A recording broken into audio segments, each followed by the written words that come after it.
So I had a pretty good feeling this was going to be an awesome day. The minute I stepped on the quad, right around 6 a.m. this morning, and that place was packed. So our fans brought it from really 4 a.m. or maybe 1 a.m. last night, all the way to the very end of that game, and they were absolutely a difference for us.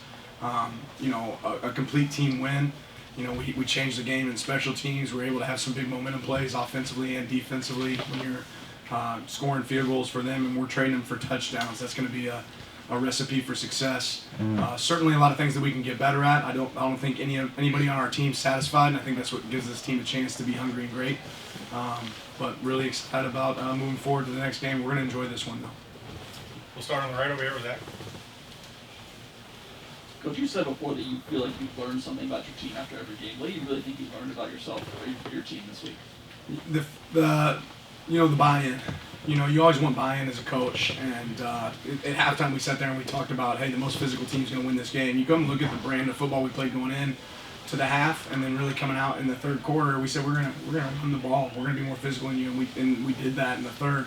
And there was nobody moping on the sideline because we're not throwing the ball 15 times, right? They do what was necessary to win. And when you have a team that has buy-in, that believes in what you're doing, that loves the guys in the room, right? That's when you got a chance to be really successful. Second row on the left, Eric. The onside kick felt like kind of a momentum shifter. Why was that the right time? And was that another one of those things where, I guess, pregame was preordained you would go for it in a spot like that? Yeah, I think some of you guys might have been at practice earlier this week, and I told you don't tell anybody or I'll never let you come to practice again, right? You saw us practicing that. Appreciate it. You guys kept your lips sealed. So we knew that was something we wanted to do. We wanted to practice it in pressure situations throughout the week. We had a couple pressure kicks that we did early on, and it was there. We saw it after the first kickoff that we felt like, okay, that's the look we want. We think we got a chance for it. The second kickoff, we thought it was there as well. And then the third one, it was actually the worst look that we had, but we still felt really confident in it. It looked like there was some weather coming in, right? We felt like if there was a chance to steal a possession, it would be before the weather really hit. It turned out some weather came, but we knew in that game, especially once we received the kick, that, hey, we want to look to try to get a possession, an extra possession if we can, because we weren't going to get the ball at half. Second row on the right, Ashley. What's the biggest difference, you think, from what we've seen in Oregon Bo Nix as compared to Auburn Bo Nix that's allowed him to play at such a high level for you guys in a 6-game winning streak? I can't speak to anything beyond that. I don't think anybody can sit here and watch football right now and watch our quarterback play and tell me he's not an elite quarterback, right? This guy's playing at an extremely high level. He makes great decisions for our team, right? You can't watch a football game right now and say that guy's not elite. He's an elite competitor. He's an elite leader.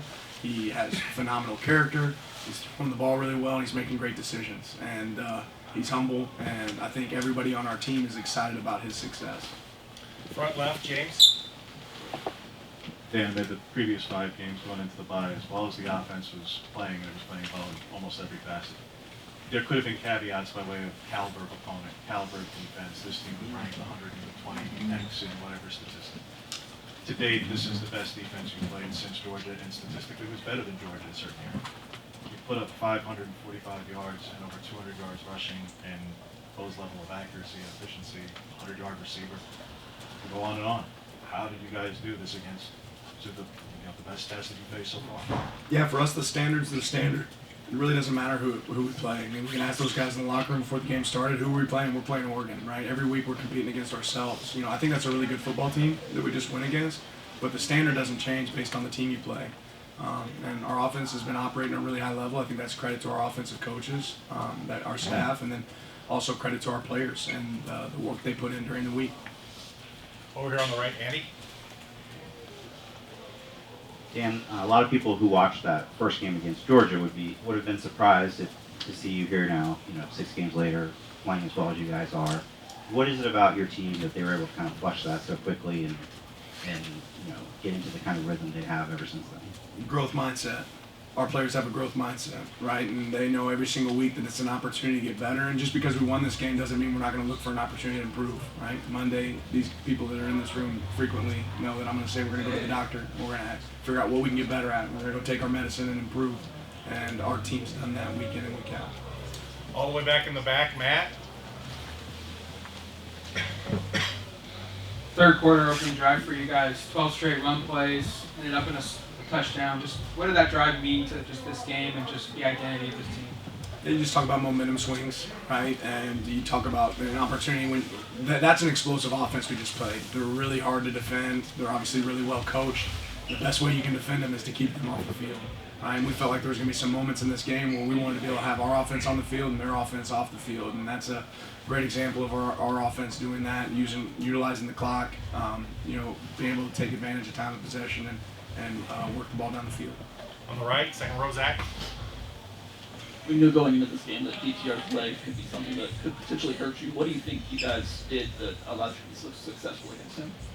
I mean, ultimately, we just tried to eliminate a lot of one-on-one opportunities. We wanted to try to have vision, to be able to close and finish on him, and I think our guys kind of bought into that plan.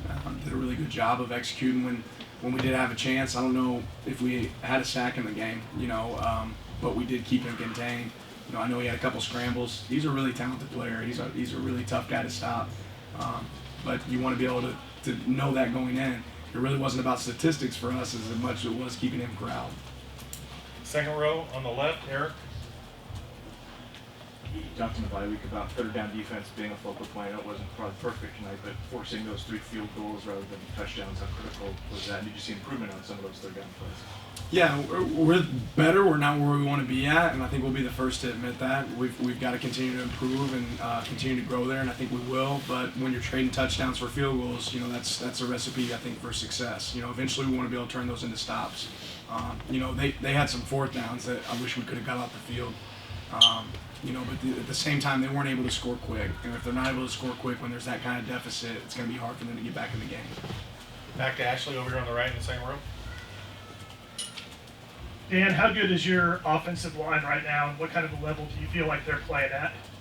Yeah, I have to go back and watch the film, but I think it's hard to say that they're not really operating well together. It's a really cohesive unit. Again, credit to our offensive staff and the job they've done there, but also credit to those guys. We have some guys that are senior leaders on that group that are really like coaches on the field.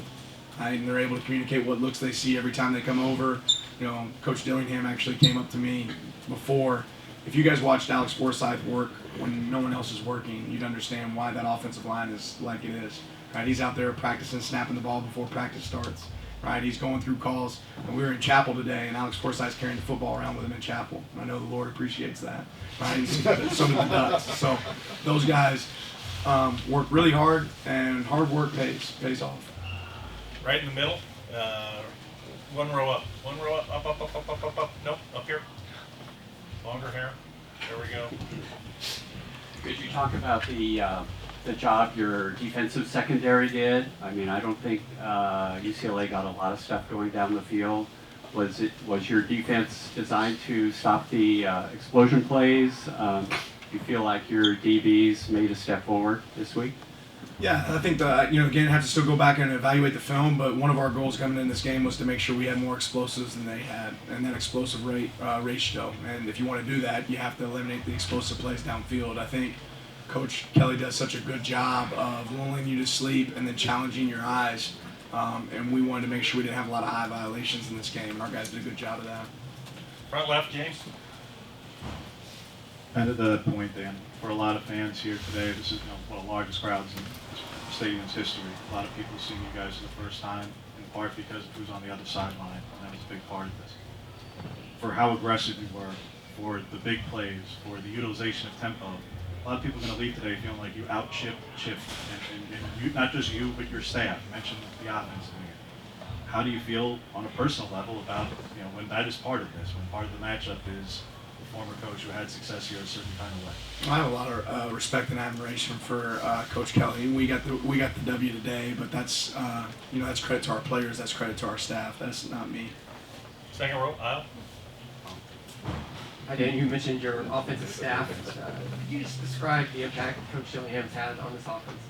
Yeah, he's done a great job. Obviously, he's a guy that I've been able to see in the profession for a really long time. It wasn't that long ago that Kenny Dillingham was a high school coach at Chaparral High School, right? And come sitting in the corner of a staff meeting every single day and not say a word. And he has grown so much as a coach and developed over time. And obviously, he's doing a great job leading, our team, our offense, and those coaches. And I think he'd be the first one to give credit to. Quarterback playing at a really high level, and players around him that are doing a really good job, and a great offensive staff. So excited to see him have the success he's had. Back row, middle, pink hat. Coach, back-to-back 4th and 1s in your own territory. After picking up the first one, is the second one even in question? We knew we were going for it. We're talking about it before it gets to 4th and 1. We're kind of already on the same page. The first one wasn't for sure though, for what it's worth. The second one was. In the back on the left. Coach, what have you seen from Troy Franklin in practices and just all around so far, that time you spent with him, that's made him such an elite target and probably one of your go-to targets, or Bo Nix's favorite targets on the offense? You like guys that catch the ball. Troy catches the ball. That's a big benefit. I think he has a big catch radius. And a lot of those catches you see out there on the game field are the same ones you see at practice. And Troy's doing a great job. He's grown up a ton as a player, and I'm looking for him to continue to grow and continue to develop. And I know you're just scratching the surface for what he can be. Third row aisle. Coach Lanning, I know you're not a big reflection guy, but you are a first-year head coach, and right now things are going pretty well. Just how does it feel for you personally to know that you have this program on the right track so soon into your tenure? I'm excited for our players to have success, right? I'm excited for our coaches to have success. I'm excited for the university and some people that support this university so much to see that success. Right, and I don't want to get in the way of that, right? But I'm really thrilled to see our guys continue to grow, and what I want is at the end of the season us to be playing our best football, and we're still not there, but we're getting better every week, and that's the part that excites me. We have time for 3 more in the back, Matt. Can you speak to the impact of Bo's ability to maybe make a negative play into a positive? He had that swing pass to Bucky in the first half, and then didn't look like late in the fourth quarter, inning was open for him, and he found Bucky open again for a touchdown. Just the importance of him and just that playmaking ability he has. Yeah, 2 different plays, kind of. You know, the first one was, you know, there was an opportunity to take the ball down the field. It didn't really develop the way, and we've always said, you know, I think this is a great example of good decision making as a quarterback. If it's not there, take your check down. Well, Bo's been such a threat with his legs that when he starts to simulate like he might run, well, now that check down, right, becomes a real open target and has success. The second one, you know, Bucky was on a railroad or a wheel route out of the backfield and was uncovered, and Bo got his eyes there and got it to a guy that was uncovered. You're going to have success with plays like that. Second row, Eric. Earlier you said Bo's playing like an elite quarterback. What particularly impressed you most about this performance, and other things maybe you're seeing the maturation process that he's doing today that maybe he wasn't doing week 1? No, it's not something that he's doing now that he wasn't doing before. I just think he's in really good sync and really good rhythm. You know, and there's some moments in this game where, you know, Bo said, "Hey, coach, are you guys good with this? Are you comfortable with this call?" And it's like, absolutely. You want your quarterback to feel like he can be the play caller at times and know what he wants. And he's making great decisions with the ball. He's not putting the ball in jeopardy. He's playing really smart football, unselfish football. That's going to lead to opportunities for us to win. And if he continues to do that, I think we'll continue to see success. Last question, back in the back TV, Trevor. Dan, back to that 15-play drive. I mean, you don't see something like that every day, 12 run plays. What does it say about your team to be able to take up that much clock in the third quarter and continuously pound the rock, and have that much success on a drive like that? Yeah, I think it becomes disheartening to your opponent, right? Whenever you feel like you can't impact the game because you can't get on the field, right? And it's a tough feeling when you're not able to stop somebody. So for us to have a 15-play drive and use the clock, it's pretty exciting to know that you can have that much control. And I feel like our players were operating with control out there today. Our coaching staff did a good job of executing. Thank you, Coach. Appreciate your Appreciate time. you guys. That's all, Lindsay.